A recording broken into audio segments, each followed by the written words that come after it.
Nagsuspindi rin ng face-to-face classes ang ilang paaralan sa ilang lalawigan dahil sa sobrang init. Babala ng Pag-asa ay inaasahang titindi pa ang init sa Mayo.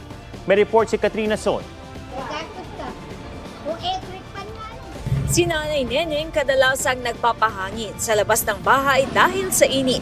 Anong gagawin namin? Magtiis sa init? Lalabas ng bahay. Si Virgil Lintaw naman, kahit nasa loob ng bahay, tinututok naman ang electric fan. Ang init kasi, sobra hindi ako makahinga. Base sa datos ng Pag-asa, ngayong unang araw ng buwan ng Abril, kapansin-pansin ang pagtaas ng heat index sa ilan sa mga probinsya sa bansa. At inaasahan daw na mas tataas pa ito pagpasok naman ng buwan ng Mayo. Inaasahan din ng Pag-asa na mas darami pa ang mga lugar na isa sa ilalim sa danger category ngayong Abril. Hindi rin daw isinasantabi ang posibilidad na may mga lugar na mapapabilang sa extreme danger category. Towards May ay mas mag-increase pa po yung temperature natin and yung heat index. Dumadami na po yung relative humidity natin. Bukod sa Metro Manila, binabantayan din ng Pag-asa ang ilang mabababang lugar dahil dito mas tumataas ang heat index tulad ng Tuguegarao, Cagayan, Dagupan at Northern Samar. Sa tindi naman ang init sa Cebu City, nagdeklara na ng crisis sa tubig. 28 barangay na ang isinailalim sa state of calamity dahil sa epekto ng El Nino.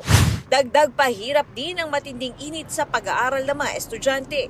Sa Iloilo Province, half-day ang face-to-face classes mula noong nakaraang linggo dahil sa init. Kada sa ilo namon, gapamaypay pa kami ka notebook namon, kay nabudlayan kami magsulat kay kainit, gabalas namon, katulot-tulot na balas namon sa namon.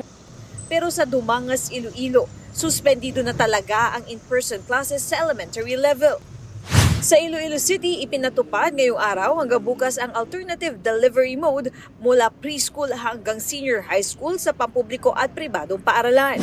Sa Rojas City sa Capiz, suspendido rin ang in-person classes. Sa Western Mindanao State University, may nahimatay pang estudyante dahil na-dehydrate. Ipinatutupad doon ngayon ang synchronous classes. Kung kayo po ay nakaka-experience ng extreme heat sa inyong lokalidad, nasa sa inyo po ang kapangyarihan po para i-shift ang inyong face-to-face classes to online classes. Paalala ng Department of Health, dalasan ang pag-inom ng tubig. Mapapansin din naman yon na talagang kayo ay mamalagay na sa panganib kasi namumula na yung balat nyo, nababawasan na yung pawis at may hinihimatay pa kaya nagkakaroon ng muscle cramp. Maaring ikamatay po ang heat stroke. Katrina Son, nagbabalita para sa GMA Integrated News. Mga kapuso, alamin ang State of the Nation.